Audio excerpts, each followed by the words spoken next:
Welcome back to SST classes, my dear students. This is Samita Kaushik, your SST teacher, and today I will teach you about the second part of the chapter federalism.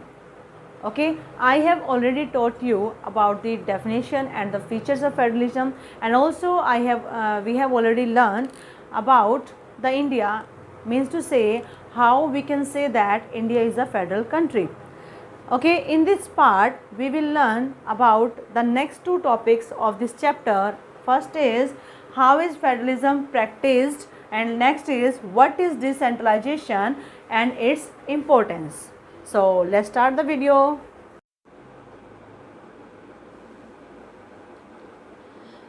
तो चलिए शुरू करते हैं. Constitutional provisions are necessary for the success of federalism but these are not sufficient. अब इसमें कहा गया है कि जो संविधान में जितने भी प्रोविज़न हैं वो ज़रूरी हैं फेडरलिज्म की सक्सेस के लिए, बट ये अकेले काफ़ी नहीं है. It is not sufficient.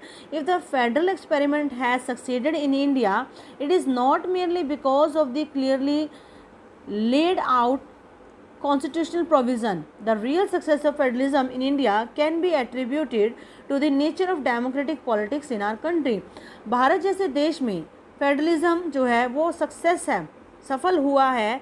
ये सिर्फ इसलिए नहीं कि क्योंकि हमारे संविधान में सारे प्रोविजंस दिए गए हैं. नो, इसकी जो वास्तविक सफलता है भारत के अंदर, उसका कारण सिर्फ हमारी राजनीति की जो लोकतांत्रिक प्रकृति है उसके कारण है.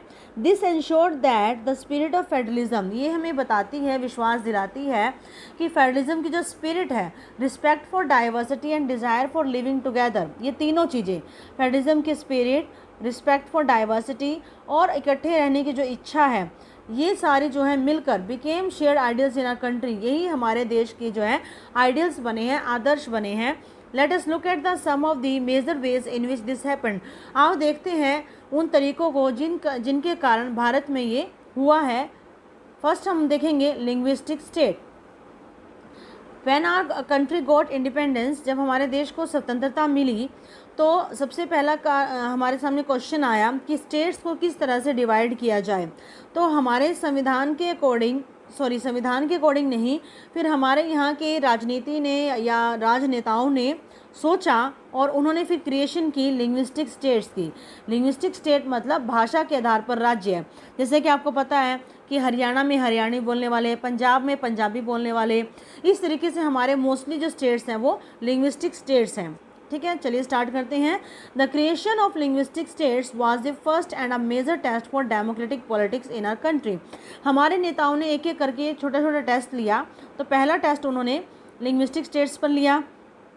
ठीक है, तो ये पहला हमारा टेस्ट था. If you look at the map, ये देखो आपको मैप दिखाई दे रहा है. इस मैप के अंदर जितने भी स्टेट्स हैं वो सारे इसी आधार पर हैं. ठीक है,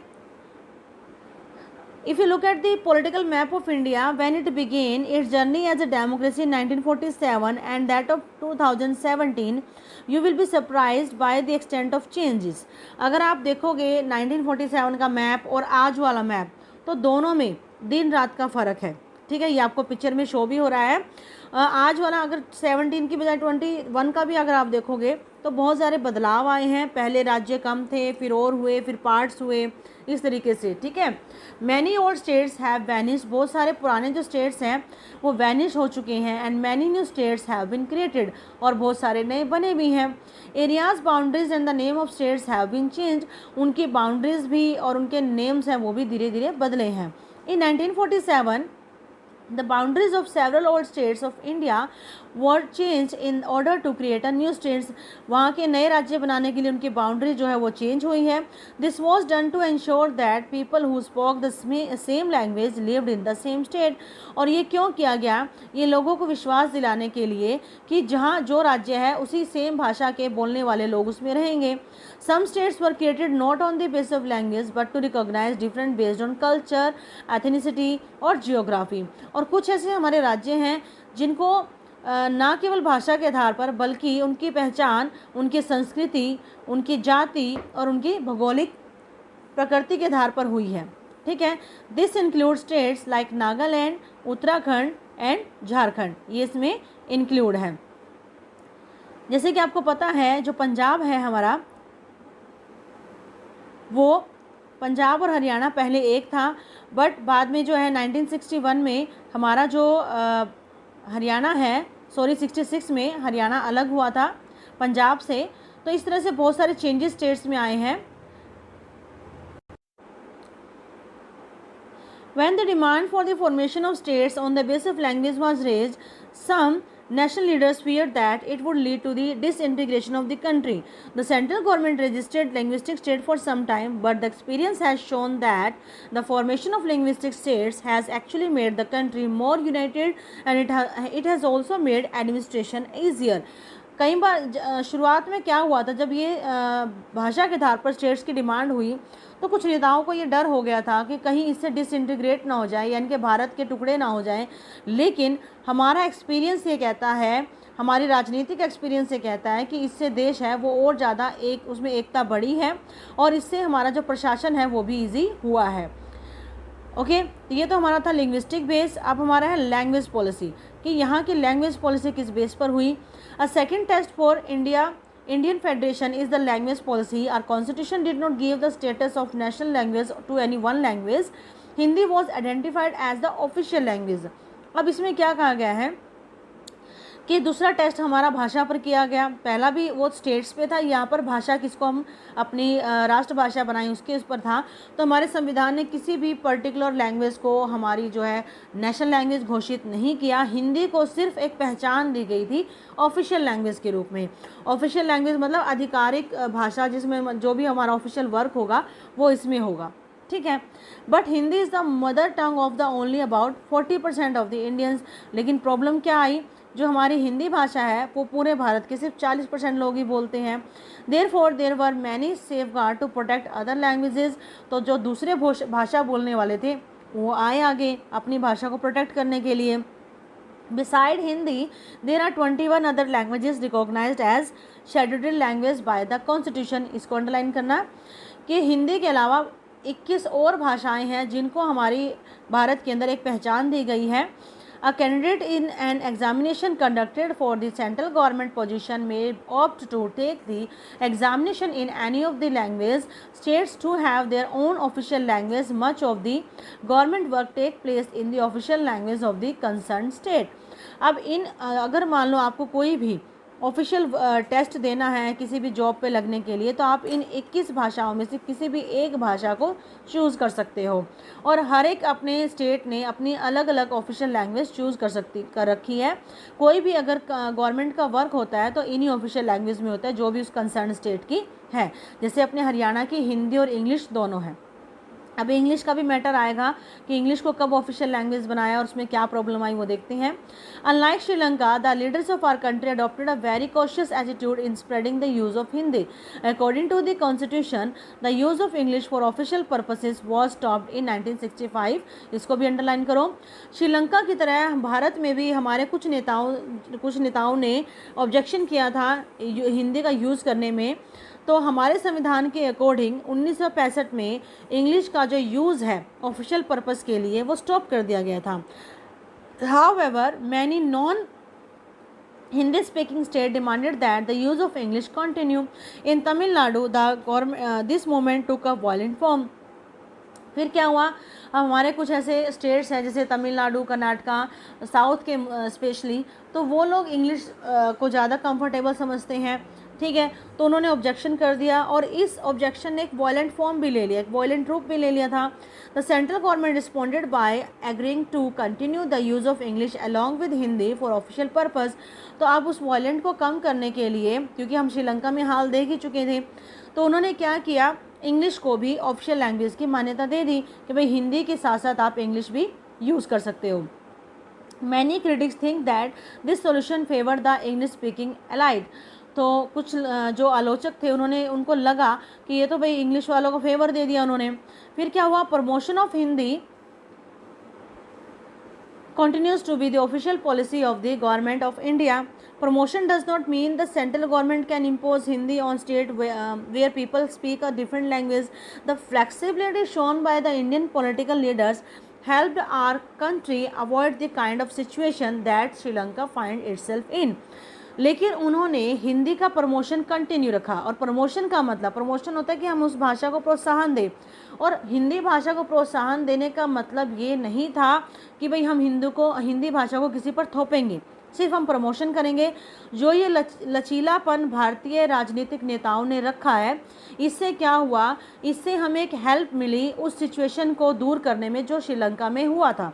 यानी कि यहाँ पर हमने सिविल वार को ना होने के लिए, उस कंडीशन को ना लाने के लिए ये फ्लेक्सिबिलिटी रखी। ठीक है, नेक्स्ट हम बात करेंगे सेंट्रल स्टेट रिलेशन की। भारत में जो है सेंट्रल स्टेट रिलेशन कैसा रहा है उसके बारे में। Restructuring the center state relation is one more way in which federation has been strengthened in practice। अब दोबारा से केंद्र और राज्य का जो रिलेशन है उसको रिस्ट्रक्चर करना भी एक अलग तरीका है फेडरलिज्म को मजबूत बनाने का। How the constitution arrangement for sharing power work in really depends to a large extent on how the ruling parties and leaders follow this arrangement. For a long time, the same party ruled both at the central and in most of the state। अब क्या हुआ कि जो भी हमारे संविधान ने power sharing के लिए अरेंजमेंट्स की है वो रियल में डिपेंड होती है किसके ऊपर, कि भाई रूलिंग पार्टी कैसी है और उसके जो नेता हैं वो कैसे उन अरेंजमेंट्स को फॉलो करते हैं। काफ़ी लंबे समय तक क्या हुआ था कि हमारे सेंटर में भी और कुछ स्टेट्स में भी सेम पार्टी होती थी, तो वहाँ प्रॉब्लम नहीं आती थी। अब सेम पार्टी होगी तो वो काम आराम से करेगी। बट उसका क्या कि कुछ राज्य में जो दूसरी पार्टी आती तो उसमें क्या होता था, this mean that the state government did not exercise the right as autonomous federal unit. तो जब सेम होती थी तो स्टेट गवर्नमेंट अपने अकॉर्डिंग काम ही नहीं कर पाती थी जैसा उनको मतलब संविधान में दिया गया था। As and when the ruling party at the state level was different, the parties that ruled the centre try to undermine the power of the states. और तब क्या होता था, मान लो कुछ ऐसे राज्य भी होते थे जहाँ पर वो सेम पार्टी की सरकार नहीं होती थी स्टेट्स के अंदर, तो वो कोशिश करती थी उनकी पावर को अंडरमाइन करने की। In those days the central government would often misuse the constitution to dismiss the state government that were controlled by the rival parties. उस समय में, शुरुआत के दिनों में भारत के अंदर ये होता था कि जो सेंट्रल गवर्नमेंट है वो मिसयूज़ करने की कोशिश करती थी, ठीक है, अपना कंट्रोल उन पर बनाकर और किसी न किसी बहाने से स्टेट गवर्नमेंट को जो दूसरी पार्टी की होती थी डिसमिस करके। And this undermine the spirit of federalism. और इससे क्या है, फेडरलिज्म की स्पिरिट को आघात पहुंचता था, तो ये तो गलत था। फिर क्या हुआ, all this change significantly after 1919। Please underline this. फिर 1990 के बाद कुछ चेंज हुआ, बहुत ही महत्वपूर्ण बदलाव आया। एंड दिस पीरियड सा the rise of regional political parties in many state of the country. और इस सेशन के बाद 1990 के बाद एक नया तरीका आया क्षेत्रीय पॉलिटिकल पार्टी का। पहले केंद्र नेशनल पार्टीज ही होती थी, अब क्या है, राज्य पार्टियां बननी शुरू होगी। उनको एक नया मौका मिला, अपॉर्चुनिटीज़ मिली। And this was also the beginning of the era of coalition government at this centre. और अब क्या हुआ, सेंट्रल लेवल पर भी एक नया युग आया। किसका युग आया, कोलिशन गवर्नमेंट का। कोलिशन गवर्नमेंट मतलब गठबंधन सरकार। इसका मतलब होता है when no single party got a clear majority in the Lok Sabha, the major national parties had to enter into an alliance with many parties including several regional parties to form a government at the center। इसका मतलब है जब लोकसभा के चुनाव में किसी भी party को मेजोरिटी नहीं मिल पाती, बहुमत नहीं मिल पाता, तो उनको एक अलायंस बनाना पड़ता था, ठीक है। उसमें क्या है, बहुत सारी रीजनल पार्टियां मिलकर सेंटर पर सरकार बनाती थी। And this led to a new culture of power sharing and respect for the autonomy of the state government. और इससे क्या हुआ, एक नई संस्कृति आई राजनीति के अंदर, जिसमें जो है पावर शेयरिंग भी आई और स्टेट गवर्नमेंट के प्रति जो है रिस्पेक्ट भी शुरू हुआ। And this trend supported by a major judgment of the Supreme Court that make it difficult for the central government to dismiss state governments in an arbitrary manner। अब क्या हुआ, ये जो ट्रेंड है उसको एक मेजर जजमेंट मिली supreme court की तरफ से, जिससे एक डिफ़िकल्ट हो गया सेंट्रल गवर्नमेंट को डिसमिस करना। जैसे कि वो आर्बिट्रेरी मैनर का मतलब होता है मनमाने ढंग से, जब सेंट्रल गवर्नमेंट स्टेट गवर्नमेंट को डिसमिस कर देती थी, अब उस पर रोक लग गई थी इस ट्रेंड के कारण। Thus federal power sharing is more effective today than it was in the early years after the constitution came into force. इस तरीके से जो फेडरल पावर शेयरिंग है आज वो ज़्यादा इफेक्टिव है स्टार्टिंग के टाइम से, जब संविधान हमारा आया था उस समय से अगर कंपेयर करें तो आज जो फेडरल पावर शेयरिंग है वो ज़्यादा ही इफ़ेक्टिव है। चलिए अब अपना लास्ट और नेक्स्ट टॉपिक स्टार्ट करते हैं, डिसेंट्रलाइजेशन इन इंडिया। हिंदी में हम इसको बोलते हैं भारत में विकेंद्रीकरण। अब विकेंद्रीकरण को बेटा, ये जो है टॉपिक आपका बहुत ही इम्पोर्टेंट है और अगर आप इसको ध्यान दोगे तो बहुत ही आसान भी है। तो जैसा कि आप लोगों को पता है कि हम लोकल गवर्नमेंट की बात करते हैं, तो इस टॉपिक के अंदर उन्हीं की बात होगी कि कैसे गवर्नमेंट को, कब ये लोकल गवर्नमेंट्स को, पंचायत और म्यूनसिपैलिटीज़ को पावर मिली, वो हम इसे बात करेंगे। We noted about the federal government has 2 or more tiers of government. We have so far discussed the 2 tier of government in our country, but a vast country like India cannot be run only through these 2 tiers. States in India are as large as independent countries of Europe. In terms of population, Uttar Pradesh is bigger than Russia. Maharashtra is about as big as Germany. Many of these states are internally very diverse. देखो, हमने starting से पढ़ा था कि federalism में कम से कम जो है वो 2 स्टेट होते हैं, ठीक है, 2 लेवल्स होते हैं। यहाँ पर हम एक 3rd लेवल की बात करें, क्योंकि जो भारत है बहुत ही बड़ा देश है और यहाँ के जो स्टेट्स हैं वो बहुत सारी कंट्रीज़ के जितने हैं। जैसे कि इसमें बोल रखा है कि जो उत्तर प्रदेश है वो रशिया से भी बड़ा है, ठीक है, और महाराष्ट्र जो है वो इतना बड़ा है जितना कि जर्मनी, ठीक है। तो ये स्टेट्स इतने इंटरनली वेरी डाइवर्स, बहुत सारे डाइवर्स भी है। आप अपने हरियाणा से लगाओ, यहाँ पर भी अलग अलग तरह के लोग रहते हैं। तो देयर इज़ दस the need for power sharing with in this state, इसलिए ऐसे राज्यों में भी पावर शेयरिंग की ज़रूरत है। Federal power sharing in India needs another tyre of government below that of the state government, इसलिए भारत के अंदर भी इनको एक और लेवल की ज़रूरत पड़ी जो स्टेट गवर्नमेंट के नीचे काम करेगी। And this is the rational for decentralisation of power, और इसी को ही हम डिसेंट्रलाइजेशन ऑफ पावर बोलते हैं।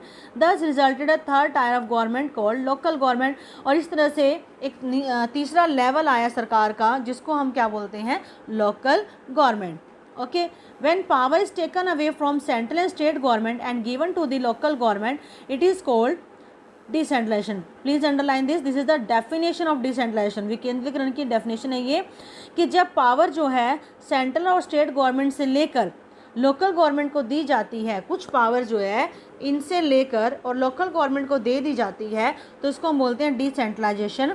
The basic idea behind decentralisation is that there are a large number of problem and issues which are best settled at the local level, ठीक है। बहुत सारी ऐसी प्रॉब्लम्स होती हैं, इश्यूज़ होते हैं जो हम अगर लोकल लेवल पे सेटल कर ले तो ज़्यादा अच्छा है। देखो, अब जो प्रॉब्लम आपके गांव में आप लोगों को होगी, शायद प्रधानमंत्री उनको नहीं समझ सकते या फिर वो नहीं आके सॉर्ट आउट कर सकते ईजिली, तो इसलिए उन्होंने क्या कर दिया, लोकल गवर्नमेंट बना दी। उन्होंने क्या, मतलब हमारे ही भारत में संविधान में जो चेंज किया गया, तीसरा टायर जो जोड़ा गया, वो इसलिए बनाया गया। अब जिस प्रॉब्लम को हम अच्छे समझ सकते हैं वो नहीं समझ सकते। Okay, people have better knowledge of problems in their localities, और लोगों के पास जो है ज़्यादा अच्छी नॉलेज होती है अपनी लोकेलिटीज़ की। They also have better ideas on what to spend, where to spend money and how to manage things more efficiently, और उनके पास ज़्यादा अच्छे विचार होते हैं, आइडियाज़ होते हैं, तरीके होते हैं कि पैसा कैसे खर्च करना है और किस तरह से चीज़ों को मैनेज करना है। Beside at the local level it is possible for the people to directly participate in decision making, और तीसरा फ़ायदा क्या हो गया इससे कि भाई लोगों को डायरेक्ट पार्टिसिपेशन का मौका मिल जाता है, राजनीति में आने का, पॉलिटिक्स में आने का। This help us to inculcate the habit of democratic participation. Local government is the best way to realise one important principle of democracy, namely local self government. और जो लोकल गवर्नमेंट है एक बहुत ही अच्छा तरीका है डेमोक्रेसी का जो मुख्य सिद्धांत है जिसको हम बोलते हैं लोकल सेल्फ गवर्नमेंट, उसको पूरा करने का। क्योंकि देखो, डेमोक्रेसी का मतलब ही क्या है, डेमोक्रेसी का मतलब रूल ऑफ पीपल है। तो जब से लोकल गवर्नमेंट आई है तो ये सच में ही ये जो हमारा मेन इसका डेफिनेशन है रूल ऑफ पीपल जो हम है वो इसमें फॉलो हो जाती है ईजिली, ठीक है। This need for decentralisation was recognised in our constitution, ये हमारे संविधान में महसूस की गई। And since then there have been several attempts to decentralise power to level of villages and town, और तब से ही बहुत सारे अटैम्प्ट्स, कोशिशें की गई ये लेवल लाने के लिए शहर और गांव में।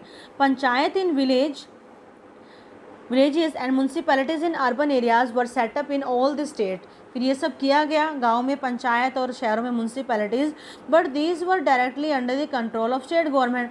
फिर वही बात जो मैंने आपको सेंटर स्टेट रिलेशन में बताई थी, वही सेम बात यहाँ पर आती है कि ये किसके कंट्रोल में थी, स्टेट गवर्नमेंट के कंट्रोल में थी। Election to these local government were not held regularly, local government did not have any power of resource of their own, thus there was very little decentralisation in effective terms.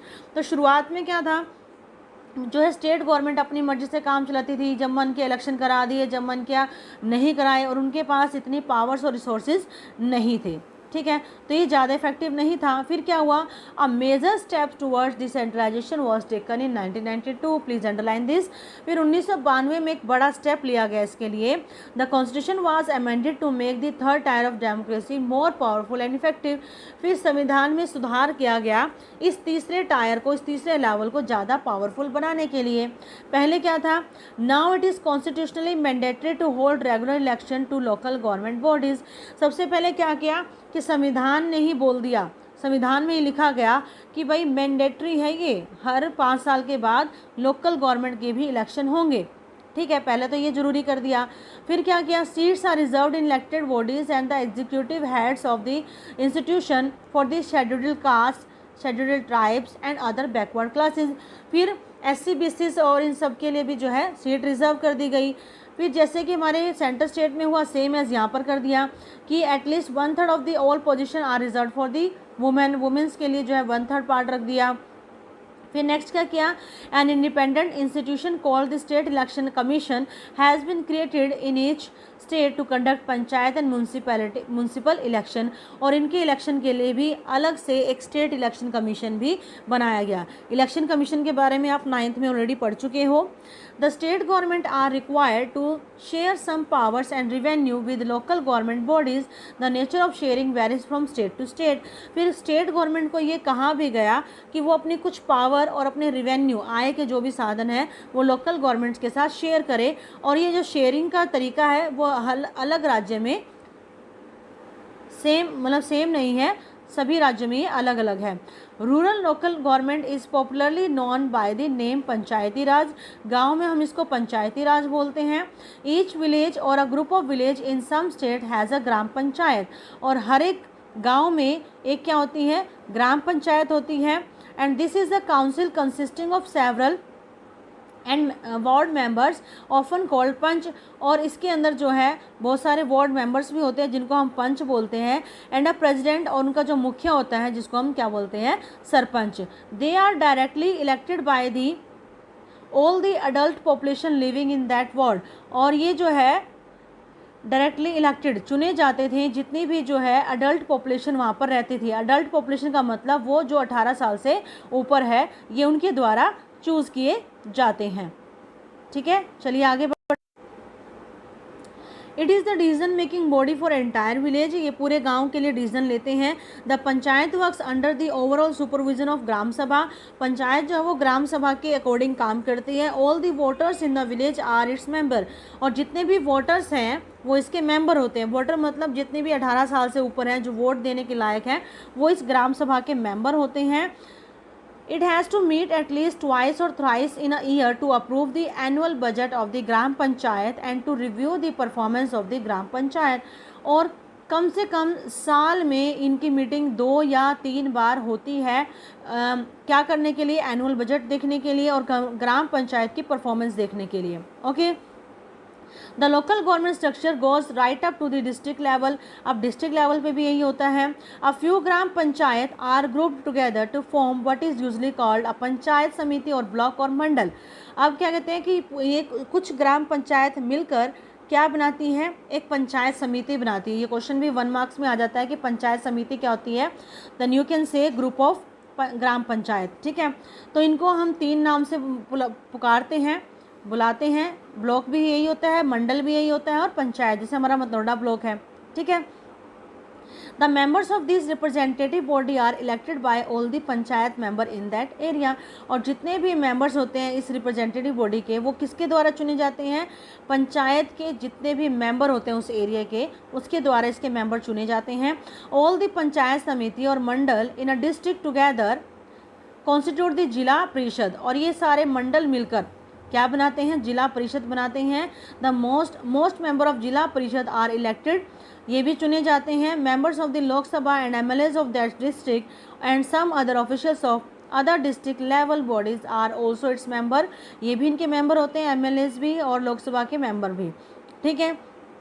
जिला परिषद chairperson is the political head of जिला परिषद, और इसका जो chairperson होता है वही इसका मेन हेड होता है। नेक्स्ट हम पढ़ते हैं, शहरों की बात आती है अब। Same local government bodies exist for the urban areas as well. Municipalities are set up in town, शहरों में म्यूनसिपैलिटीज बनाई गई हैं, नगर पालिकाएँ बनाई गई हैं।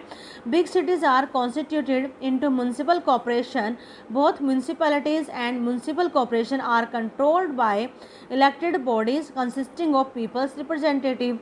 अब बड़े शहरों में क्या होती है, म्यूनसिपल कॉर्पोरेशन होती है, और दोनों ही कंट्रोल की जाती हैं, जितनी भी इनकी इलेक्टेड बॉडीज़ होती हैं, जिसमें लोगों के द्वारा चुने गए रिप्रेजेंटेटिव्स होते हैं। Municipal chairperson is the political head of municipality, जो इनका चेयरपर्सन होता है वही इनका राजनीतिक हेड होता है, मुखिया होता है।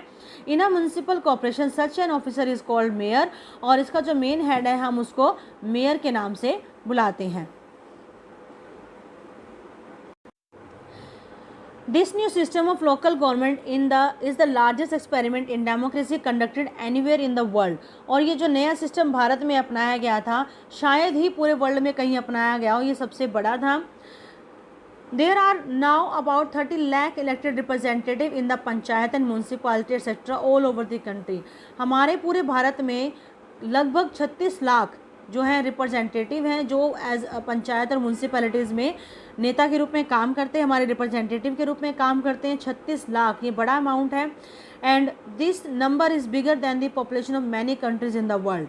तो ये जो नंबर है कुछ देशों की जनसंख्या से भी ज़्यादा है। Constitution status for the local government has help to deepen the democracy in our country. और लोकल गवर्नमेंट का जो ये कॉन्स्टिट्यूशन स्टेटस है, ये हमारे लोकतंत्र को और भी गहरा बनाता है। It has also increase the women representation and voice in are democracy. ये औरतों की रिप्रेजेंटेशन को भी बढ़ाता है और उनकी आवाज़ को भी उठाता है। At the same time there are many difficulties, लेकिन कुछ प्रॉब्लम्स भी हैं। While elections are held regularly and enthusiastically, gram sabha are not held regularly. क्या प्रॉब्लम है कि इलेक्शन तो होते हैं, पूरे ज़ोर शोर से होते हैं, लेकिन जो ग्राम सभा की बात मैंने कही थी, ग्राम सभा का मतलब जहाँ पर जो है सभी मेंबर्स जो हैं, जितने भी अडल्ट हैं जो वोट देते हैं, वो मिलकर जो सभा करते हैं, वो रेगुलरली नहीं होती है। Most states governments have not transferred significant power to local government. आज भी बहुत सारे ऐसे राज्य सरकार है जिन्होंने अपनी पावर्स जो है अभी तक लोकल गवर्नमेंट्स को नहीं दी हैं। नोर हैव दे गिवन एक्वेट रिसोर्सेज, ना ही उन्होंने उनको संसाधन दिए ताकि वो प्रोग्रेस कर सकें। We are the still a long way from realising the ideal of self government. So हम यहाँ पर कह सकते हैं कि हम अभी भी बहुत दूर हैं अपने इस सपने से सेल्फ गवर्नमेंट के। ठीक है, तो आई होप आपको ये चैप्टर कम्प्लीटली समझ आ गया होगा, और मैंने जो भी कुछ बताया है प्लीज़ वीडियो को ध्यान से देखना, समझना। फिर भी कोई प्रॉब्लम है तो आप मुझसे कंसल्ट कर सकते हो। Thank you, have a nice day.